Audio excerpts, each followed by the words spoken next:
Bonjour Marie. Bonjour Valérie. Écoute, en tout cas, voilà, je voulais te remercier d'avoir accepté cette interview dans le cadre de mes femmes inspirantes, parce que c'est vrai que il y a maintenant quelques mois, je pense, j'ai vu un post que tu avais mis sur Facebook qui m'a beaucoup touchée, où tu parlais en fait finalement d'un sujet qui est encore terriblement tabou, dont on ne parle pas, parce que souvent on a honte, c'est parler justement de l'épuisement maternel, du burn-out maternel.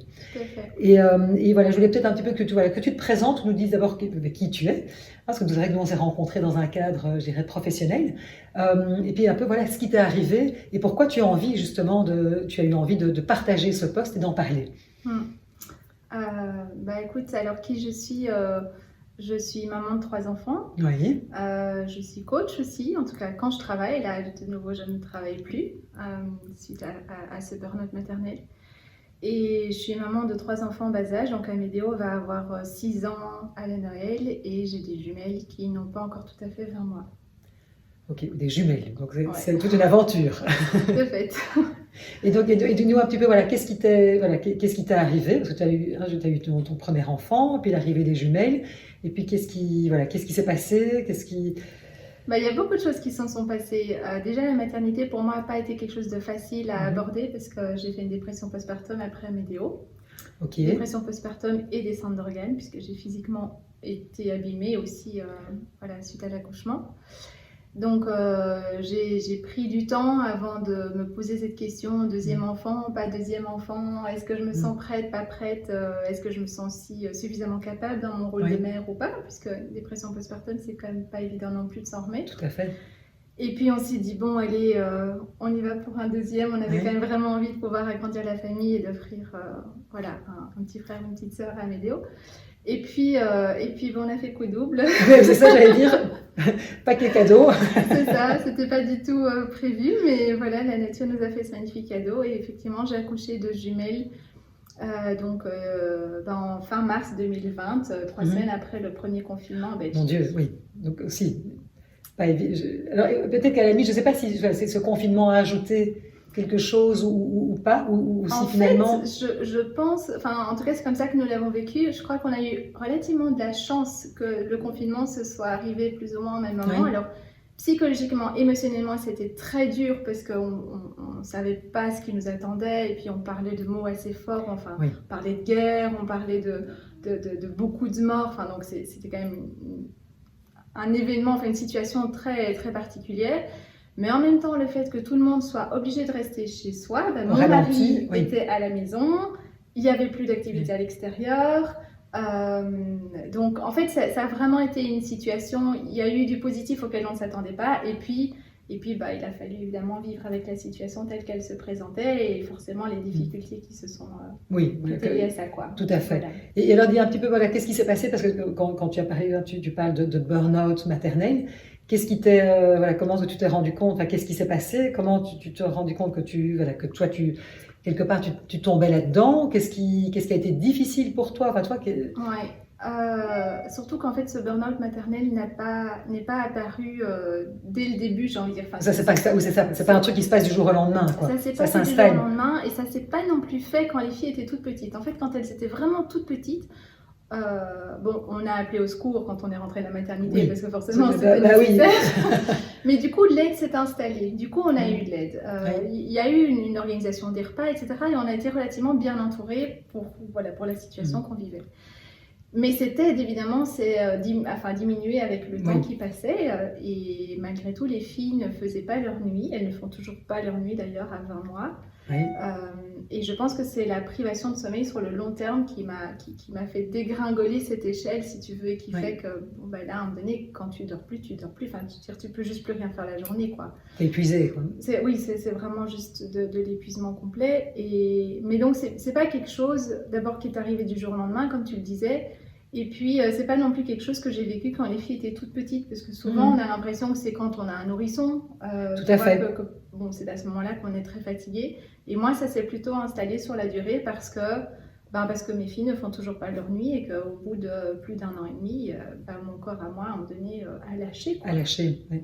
Et comment ça se passe pour toi? Parce que je dirais, à ce moment-là, tu avais repris le travail ou bien parce que c'était ça aussi qui était peut-être pas évident, c'était te retrouver avec tes 3 enfants. dont 2 petites qui ne faisaient pas leur nuit, voilà, le travail que tu fais, que tu adores, voilà, dans lequel tu t'épanouis, Ouais. mais en même temps avec cette fatigue, donc et là, quels sont, toi, comment En ton fait, entourage, qu'est-ce qui s'est passé? j'ai envie de dire que mon boulot est plutôt ce qui me sauve. Ok, oui. Donc effectivement, moi j'ai repris le travail quand les filles avaient 11 mois, quelque chose comme ça. Oui. J'ai travaillé pendant 6 mois et c'est au bout de 6 mois que je me suis effondrée. Si tu veux, mais en même temps, je pense que j'étais déjà en burn-out avant que le médecin me dise bon, là maintenant ça va vraiment plus, je vous arrête, il faut vraiment que vous arrêtiez. Mais j'en étais arrivée à une situation où j'étais très heureuse de reprendre le travail quand les filles avaient 11 mois. Et je me suis un peu, j'ai envie de dire, jetée dans le travail en me disant j'en peux plus de mes enfants, j'en peux plus de pas dormir, ça me fait du bien de travailler, ça me fait du bien de retrouver ce qui m'anime, ce qui me donne envie de me lever le matin, d'aider les autres. Voilà. Et j'en ai sans doute trop fait par rapport à l'investissement qui était encore nécessaire à la maison. Et donc à un moment donné, cette balance en fait n'a pas été, n'était plus équilibrée et donc proportionnellement à tout ce que je donnais à la maison, j'aurais sans doute dû lever le pied au niveau du boulot, mais j'avais juste pas envie parce que c'est ça qui me donnait mon énergie. Donc j'étais toujours à devoir mesurer le temps que je passais au travail pour être suffisamment bien, suffisamment énergique pour me dire maintenant je peux rentrer à la maison, m'occuper de mes enfants. Parce que là, dès que je rentre, l'énergie est complètement pompée. Ça m'épuise, je suçais jusqu'à la moelle, quoi. C'est vraiment, t'as l'impression que... Enfin, moi, j'avais vraiment ce truc de me dire, il faut que je bosse 2 heures, il faut que j'ai 2 heures où je me sens utile, où j'ai cette reconnaissance pour ce que je fais, pour pouvoir consacrer 1 heure à mes enfants. Et c'est vraiment compliqué, je trouve, en tant que femme. C'est vrai que dans le rôle de maman, parce qu'on nous met quand même pas mal d'injonctions. Être une mère, c'est formidable, avoir des enfants, c'est génial, c'est le plus beau métier du monde.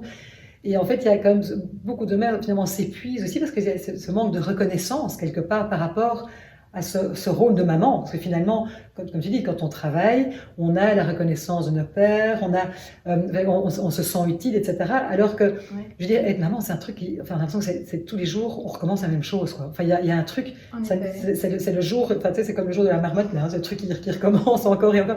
Et on se sent complètement épuisé en disant, mais c'est pas possible. Et la maison est encore complètement en bazar. Et je vais de nouveau pas dormir. Et je vais il y a ce côté, et on est aussi pris par des émotions qui sont pas toujours évidentes. Je sais pas, toi, quelles étaient les émotions, les sentiments que tu avais à ce moment-là. Tu vois, est-ce que c'était...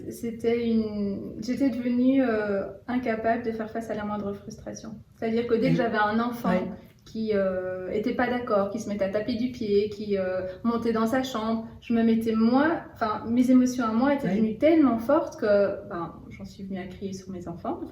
Voilà. C'est ce que beaucoup de mamans disent. Le mère indigne que je suis. Oui. Et en même temps, tu te dis, mais en fait, c'est pas normal que je suis plus capable de passer une soirée à m'occuper de mes 3 enfants sans me mettre à gueuler, quoi. Enfin, je veux dire, ça va pas. C'est pas ce que je souhaite pour eux, mais même pour moi, ça ne me convient pas. Et en même temps, donc j'ai mis en place, si tu veux, il y a quelqu'un maintenant qui, le soir, quand mon mari rentre tard, j'ai quelqu'un qui vient m'aider. Qui vient t'aider pour ne pas être seule, justement. Avec les enfants. Mais j'ai besoin de cette présence physique d'un être humain dans la même pièce que moi pour ne pas exploser, je vais pas dire inutilement, mais tu vois, avoir un peu comme quelqu'un, tu sais, sur qui je peux compter, même psychologiquement, de me dire, ok, je suis pas seule. S'il y a quelque chose, je peux demander de l'aide, je peux demander qu'on surveille un enfant, je peux demander qu'on donne à manger à un bébé. Pendant que moi, je suis occupée avec Louisa. Pendant que je cuisine, pendant que je fais les devoirs avec l'aîné. Je veux dire, 3 enfants, ça reste 3 enfants. C'est ça, et toi, je trouve qu'il y a quand même une espèce de culpabilité, de se dire, mais enfin, parce que souvent on a comme ça des modèles de mères fortes qui, c'est quand même dingue, ma mère a élevé 3 ou 4 enfants sans aide, sans se plaindre, et elle a fait ça super bien, et toi, tu arrives pas avec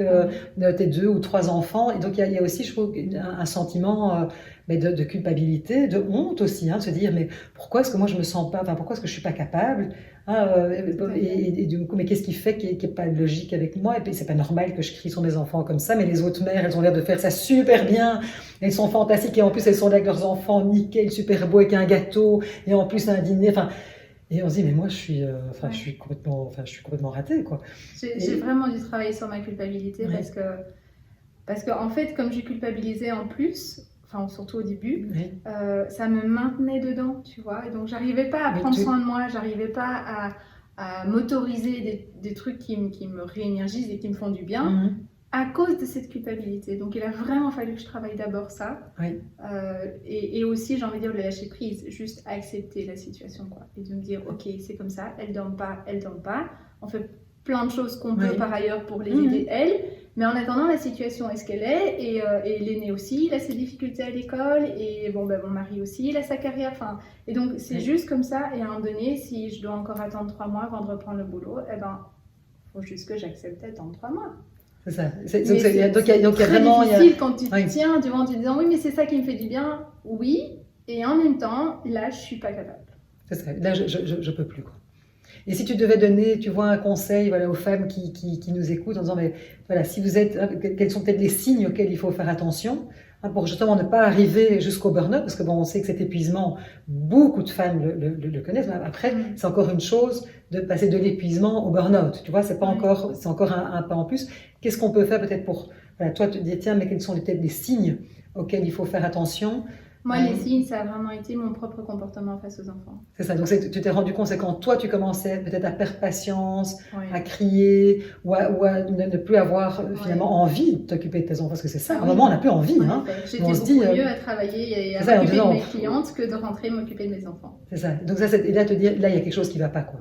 Et en même temps, est-ce qu'on peut aussi accepter que on n'a peut-être pas tout le temps envie de s'occuper de nos enfants, tu vois, parce que parce qu'il y a ça aussi, je trouve, il y a quand même une espèce de, on dit qu'on doit être des mères parfaites, et qu'on doit prendre un plaisir fou à s'occuper de nos enfants, et on doit en même temps être des professionnels incroyables, et on doit être une super amoureuse et à un moment on se dit, mais au fond, peut-être il vaut peut-être mieux que je m'en occupe moins, mais bien, que de vouloir peut-être être là tout le temps et puis ça me convient pas, ou en tout cas demander de l'aide, parce que toi c'est ce que... En fait, le truc c'est que j'en suis arrivée à me dire qu'il vaut mieux que je travaille certains soirs et que je prenne une babysitter pour s'occuper des enfants, même si techniquement je suis là, je suis dans la maison, mais je suis pas disponible parce que ça me fait du bien d'avoir une soirée où je peux, même si c'est 2, où je peux justement me réénergiser et faire quelque chose qui me fait du bien, comme le travail ou comme d'autres choses. Oui, c'est ça, plutôt que de me dire, non, si je suis à la maison, forcément, il faut que je descende m'occuper des enfants, quoi. C'est ça, donc c'est vraiment tout un travail à faire sur la culpabilité, et c'est de se dire, mais au fond, finalement, qu'est-ce qui est bon pour moi? Et c'est pas spécialement les injonctions qu'on peut... Non, pas forcément. Pas forcément, parce que c'est... Et puis aussi, souvent derrière toutes ces vitrines, ces injonctions, finalement, on se rend compte qu'il y a quand même beaucoup de femmes qui sont confrontées à ça. Parce que, moi, je voyais quand tu as posté le nombre de réactions qu'il y a eu, je me suis dit, mais c'est pour ça qu'il faut, quelque part, je trouve qu'il faut libérer la parole aussi. Mais c'est pour ça que j'ai posté, parce que j'ai plein d'amis autour de moi qui utilisent les mêmes mots que ce que moi j'utilisais il y a quelques mois. Et alors je leur disais avec beaucoup de bienveillance, mais est-ce que tu es sûre que tu n'aurais pas besoin d'aller voir un médecin, de t'arrêter? Et c'est là où j'ai réalisé qu'en fait, burn-out n'est pas une maladie. Tu vois, on n'a pas un rhume, on n'a pas de la fièvre, on n'est pas cloué au lit.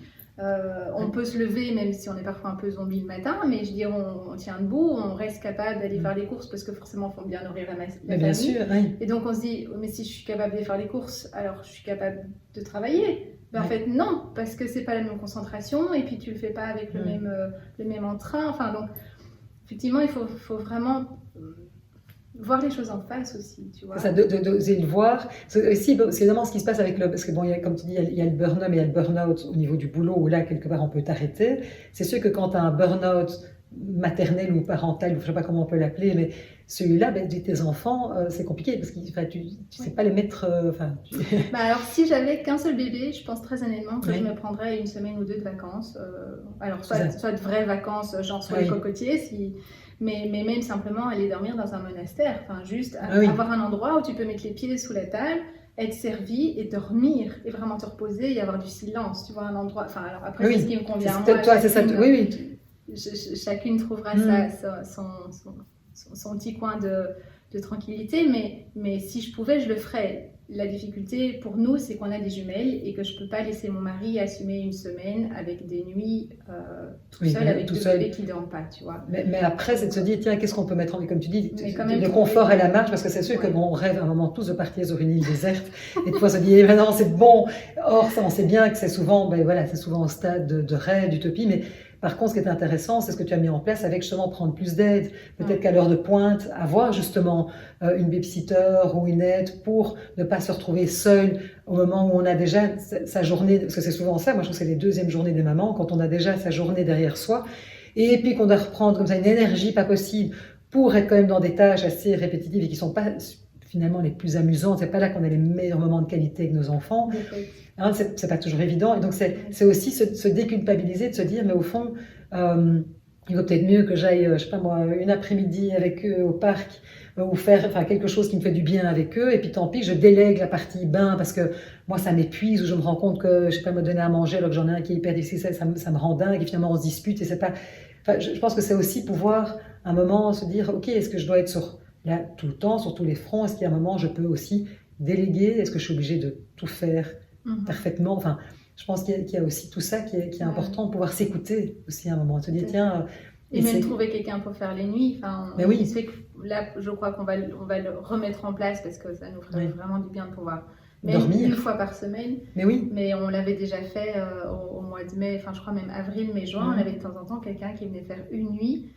Parce que même si tu dors sur le canapé et que c'est pas confortable, tu dors mieux là que dans ton lit en étant réveillé toutes les 2 heures par un bébé, quoi. C'est ça, tu vois, et ça je trouve que c'est intéressant, c'est pouvoir se donner quelque part cette permission de se dire, tiens, à un moment, je peux demander de l'aide.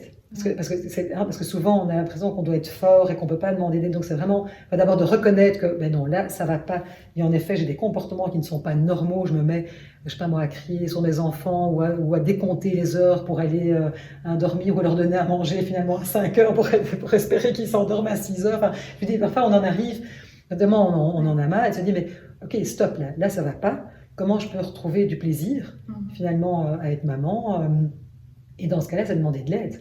Et de dire, mais est-ce qu'il y a une partie que je peux déléguer et ça n'en fera pas de moi une mauvaise mère. Tout à fait. Mais ça demande malgré tout d'être capable de choisir et de choisir des choses qui ne seraient pas forcément intuitives. Enfin, parce que malgré tout, prendre de l'aide, ça reste un budget. Ça reste un budget, on est bien d'accord. Et il y a un moment donné où on s'est dit avec mon mari, tant pis, si c'est le budget des vacances qui doit être diminué pour pouvoir survivre avant les vacances, c'est plus important qu'on... Enfin, tu vois, c'est comment on va allouer, c'est ça. Je te dis, tiens, peut-être que ça vaut... Voilà, on ira peut-être moins... Enfin, on va diminuer autre chose. On fera des moins grandes vacances ou effectivement, enfin, je veux dire, on se réorganise, on postpose d'autres achats, mais à un moment donné, c'est quoi l'urgent? C'est quoi l'important?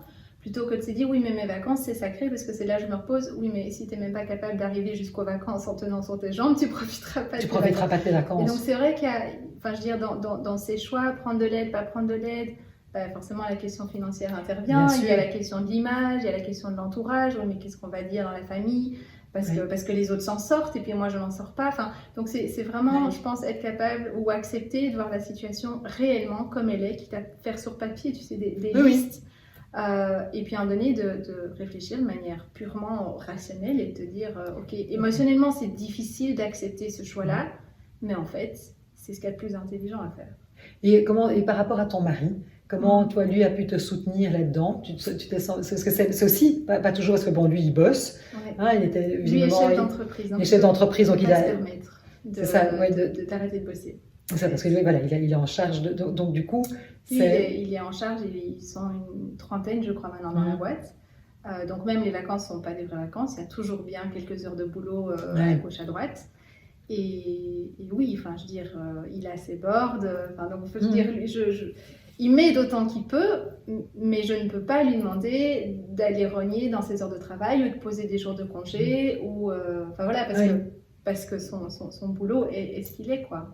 Et donc ça aussi, j'ai aussi dû quelque part accepter ça parce que, oui, je pourrais me dire qu'il y a des maris qui font un 9-17 et puis qui rentrent à la maison ou qui bossent pas le soir ou qui sont dispo le week-end.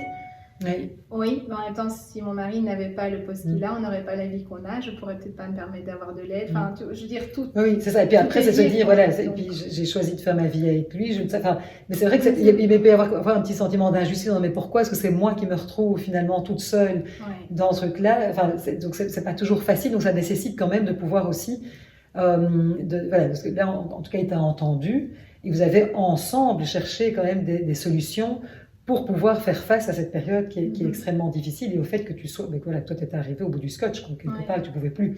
Mais on en a parlé à un moment donné, il Mm. m'a dit, mais un peu par dépit, en me disant, mais quoi, est-ce que je dois lâcher mon boulot? Et puis, c'est là, tu vois, je te dis, de temps en temps, il ne faut pas réfléchir de manière émotionnelle, mais de manière vraiment Oui, rationnel, quoi. En rationnelle. disant, est-ce que ça serait une bonne chose? Est-ce que c'est vraiment ça qu'on veut, en fait? Oui. Ben non, évidemment que non, on ne va pas aller casser sa carrière. Enfin, je ne vais pas lui demander de faire une pause carrière maintenant. Enfin, je veux dire, non. Oui. Il y a d'autres solutions qui existent pour m'aider moi, pour arriver à ce que la famille tienne le coup.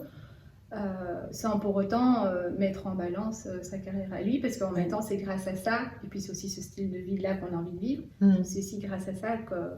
Ce qui est intéressant, c'est que vous avez pu co-construire finalement, et c'est indispensable, c'est ça, parce que sinon tu aurais pu être lui en vouloir, en disant enfin regarde, moi je sacrifie finalement mon épanouissement professionnel pour le moment, et ça va pas, et toi regarde, et donc c'est ça qui est intéressant, c'est que vous avez pu quelque part en parler, il a pu entendre la difficulté, toi tu as pu aussi tenir compte de ses besoins qui sont de s'épanouir, enfin, et comment vous avez pu finalement construire une solution. Tout à fait. Donc le dialogue... Pour être très honnête, je lui en ai voulu au début, mais parce qu'il n'y a rien à faire. Mais oui. Quand t'es maman, c'est toi qui allaites, c'est toi qui restes à la maison. Oui. Bon, il y avait le confinement en plus, Oui. mais c'est vrai que, bon, être maman, il n'y a rien à faire, il y a des obligations physiques que tu peux juste pas déléguer. C'est ça, oui, elle était, oui, voilà. Quoi. Mais c'est intéressant, toi, parce que je trouve que du coup, ça demande, parce que, comme tu dis, c'est de reconnaître, dire, bon, ok, et là, je suis en colère, est-ce que c'est juste, tiens, qu'est-ce qui n'est pas rencontré chez moi, comment je peux en parler avec lui, et comment on peut du coup instaurer quelque part un dialogue construit, parce qu'on voit quand même, moi je le vois beaucoup, il y a beaucoup de jeunes couples qui se séparent suite à l'arrivée des enfants, parce que justement, il y a cette difficulté où beaucoup de mères se sentent seules à un certain moment, en veulent à leur compagnon, et donc c'est intéressant de voir aussi comment justement voilà, on peut être parents ensemble, parce que finalement c'est quand même un choix de couple, et donc on est parents ensemble, et comment on peut voilà, l'assumer ensemble. Mais c'est pour ça aussi que j'en parle, parce que nous on a vraiment déchanté quand on est devenus parents, même déjà pour notre premier enfant. On n'avait pas du tout cette image-là de la parentalité.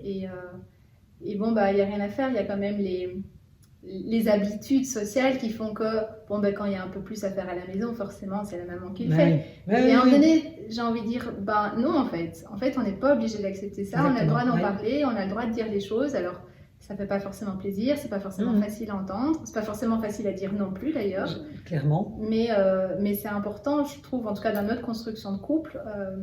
Il a vraiment fallu à un moment donné qu'on se dise, ok, en fait, on est complètement à égalité. Alors, on n'a pas les mêmes aptitudes, il y a des choses qu'on fait avec plus de plaisir, moins de plaisir, plus de facilité. Mais on a tous les deux le droit de s'épanouir. Et c'est important qu'on soit clair aussi vis-à-vis de l'autre sur qu'est-ce qui me fait du bien, qu'est-ce qui te fait du bien.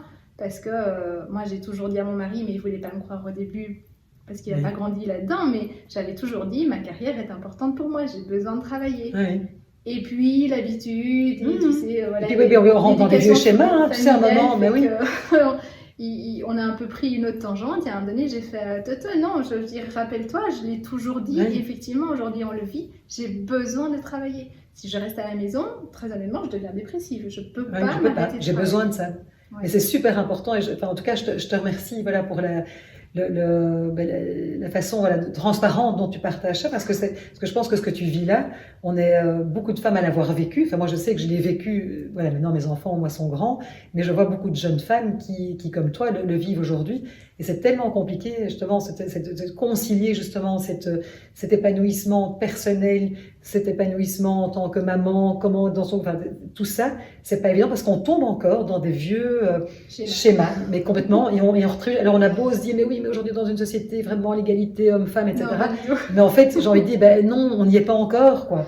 On n'y est pas encore, et c'est sûr que le moment où ça nous prend en pleine figure, c'est le moment où on a des enfants. C'est là que ça se... Parce que tant qu'on est à deux, qu'on fait chacun sa carrière, tout va bien. C'est le jour où on a des enfants et c'est là que on se reprend vraiment les vieux modèles un peu voilà, patriarcales et c'est là qu'on... Mais c'est pas que le modèle patriarcal, je crois que c'est aussi la biologie qui nous rattrape.